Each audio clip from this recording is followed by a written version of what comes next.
Consumer awakening mission में आपका स्वागत है। फ्रेंड्स, आज हम चर्चा करेंगे होम लोन के बारे में। बहुत सारे लोगों को ये शिकायत रहती है कि उनका होम लोन बिना किसी वजह के अप्रूव नहीं होता है, जबकि वो सारी डॉक्यूमेंटेशन कंप्लीट कर देते हैं। यही नहीं, डॉक्यूमेंटेशन के लिए प्रोसेसिंग फीस भी देते हैं, क्योंकि उनसे ये कहा जाता है आपको प्रोसेसिंग चार्जेस देने होंगे।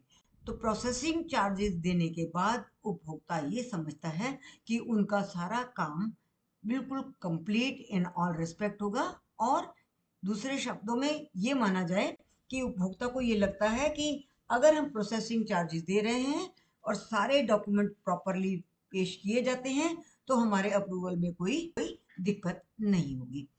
अब आज हम उपभोक्ताओं से इस बारे में चर्चा करेंगे कि होम लोन के अप्रूवल के लिए क्या स्थितियां होती हैं और कैसे उनका अप्रूवल नहीं होता, और प्रोसेसिंग चार्जेस लेने का क्या मंतव्य होता है। देखिए, प्रोसेसिंग चार्जेस तो है कि आपकी कंप्लीट फाइल बनाई जाएगी, उसमें जितने रिक्वायर्ड डॉक्यूमेंट्स होंगे वो मांगे जाएंगे, जितनी रिक्वायर्ड इंफॉर्मेशन होगी वो सब मांगी जाएगी, और आपकी फाइल कंप्लीट करने के बाद बैंक या फाइनेंसिंग इंस्टीट्यूट को पेश कर दी जाएगी, सबमिट कर दी जाएगी, ताकि वो अपना निर्णय लें कि अप्रूवल देना है या नहीं देना है।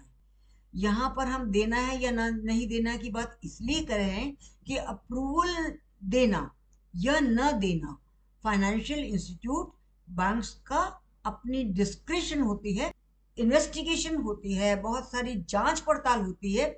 जो ये देखा जाता है कि जिस व्यक्ति को हम लोन दे रहे हैं वो कैसे वापस करेगा, वापस देने की कैपेसिटी में है, या क्या स्थितियां हैं उसके इर्द गिर्द, स्टेटस क्या है, और उसकी पेमेंट कैपेसिटी कैसी होगी। ये कुछ बातें हैं जो प्रोसेसिंग के समय पर नहीं बताई जाती, क्योंकि ये फाइनेंसिंग कंपनी की अपनी इन्वेस्टिगेशन होती है और अपने पैसे को सिक्योर करने के लिए वो उन सब चीज़ों को देखता है। तो पहली बात हम आपको बताएं कि प्रोसेसिंग चार्जेस सिर्फ आपका फाइल प्रोसेस करने के लिए होता है, और बहुत सारे लोगों को ये शिकायत होती है कि हमारा अप्रूवल भी नहीं हुआ और प्रोसेसिंग चार्जेस भी वापस नहीं मिली है। तो प्रोसेसिंग चार्जेस आपकी रिफंडेबल नहीं होती, क्योंकि वो तो आपकी फाइल को कंप्लीट करके डॉक्यूमेंट्स लगाकर आपकी इंफॉर्मेशन देकर सारी चीज़ें करीने से रखने के बाद उसको सबमिट किया जाता है।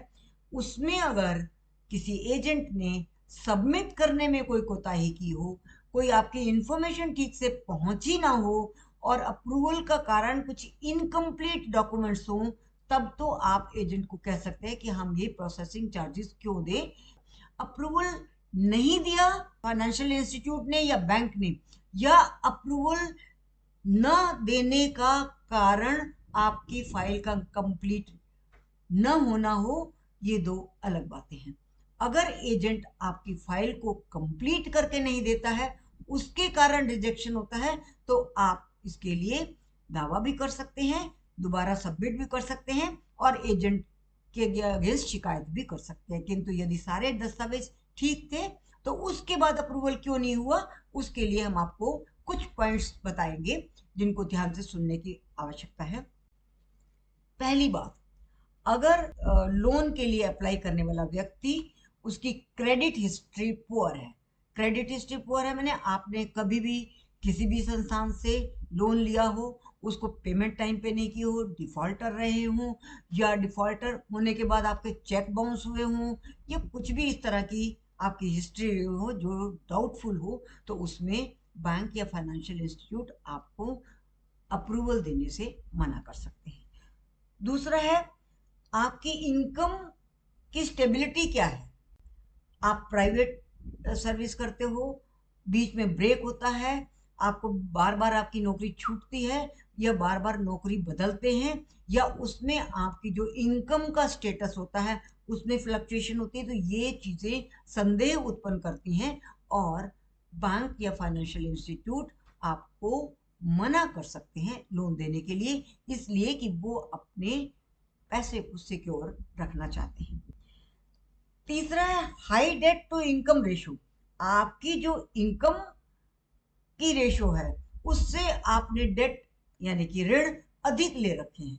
तो इस स्थिति में भी अगर आपने ऋण ही ज्यादा ले रखे हैं और आपकी इनकम भी इतनी नहीं है कि आप उसमें से पर मंथ ईएमआई दे सके, ऐसी स्थिति में एक फिर डाउट होता है कि आपको यदि लोन दिया जाए तो उसकी रिकवरी किस तरह से होगी। यदि ये संदेह होता है तो आपके लोन को आपके अप्रूवल मना किया जा सकता है।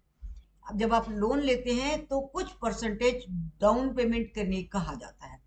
मान लीजिए कुछ परसेंट 10% या कुछ भी आपको डाउन पेमेंट के लिए कहा गया, और जो व्यक्ति डाउन पेमेंट भी नहीं दे पाता तो उस स्थिति में भी बिना डाउन पेमेंट के पूरी की पूरी लोन की रिक्वेस्ट करते हैं। तो उस स्थिति में भी एक डाउट होता है कि जब आप थोड़ा सा अमाउंट डाउन पेमेंट वाला भी ठीक टाइम पर और ठीक तरीके से नहीं देते तो आपकी पे बैक कैपेसिटी क्या होगी और आपसे ऋण की वसूली किस तरह से की जा सकेगी, ये संदेह पैदा करता है। ऐसी स्थिति में भी आपको लोन रिफ्यूज किया जा सकता है। डॉक्यूमेंट इनकम्प्लीट होना, ये बात यहाँ पर हम आपको बताएंगे कि डॉक्यूमेंट कंप्लीट करने के लिए ही कहा जाता है और एजेंट जो आपसे प्रोसेसिंग चार्जेस लेता है। किंतु कई बार ऐसा होता है कि आप ही डॉक्यूमेंट प्रोवाइड नहीं करते। अब फाइल प्रोसेस होनी शुरू हो गई, प्रोसेसिंग चार्जेस उसने ले लिए, दस्तावेज इकट्ठे शुरू कर दिए और एक स्टेज पर आकर कहते मेरे पास तो इनकम का प्रूफ नहीं है या मैं पिछले 2 साल की रिटर्न नहीं दे सकता। इस तरह की कोई चीज जो आप नहीं दे पाते हैं वो डॉक्यूमेंट शॉर्ट होने की वजह से आपको अप्रूवल के लिए मना किया जा सकता है। और आपकी प्रॉपर्टी जिसको आप मोर्टगेज करने जा रहे हैं और जिसके अगेंस्ट आप लोन ले रहे हैं उसका स्टेटस क्या है, ये भी बहुत महत्वपूर्ण होता है कि आपकी प्रॉपर्टी पहली बात तो किस जगह पर सिचुएटेड है, जिस एरिया के बीच में आने वाली प्रॉपर्टीज को वो लोन दे सकते हैं, या एग्रीकल्चर लैंड होती है, डिस्प्यूटेड लैंड होती है, या किसी भी तरह की कोई भी ऐसी सिचुएशन होती है जिसकी वजह से एक संदेह हो सकता है कि इसका हमें मार्केट वैल्यू उसकी क्या है, क्लियर टाइटल नहीं है, तो भी आपका लोन अप्रूव नहीं होगा। इस तरह से बहुत सारी इंक्वायरीज फाइनेंशियल इंस्टीट्यूट आपको लोन देने से पहले करते हैं। प्रॉपर्टी की लोकेशन और प्रॉपर्टी का टाइटल क्लियर है कि नहीं, इसके लिए भी पहले इन्वेस्टिगेशन की जाती है। इन सारी चीज़ों को मद्देनजर रख के ही आपका लोन का अप्रूवल होता है। तो आप ये जान लीजिए कि केवल प्रोसेसिंग चार्जेस दे देने से आपका अप्रूवल निश्चित हो, ये आवश्यक नहीं है। Thank you very much. आज के लिए इतना ही, फिर मिलेंगे एक इसी तरह के नए इशू के साथ। धन्यवाद।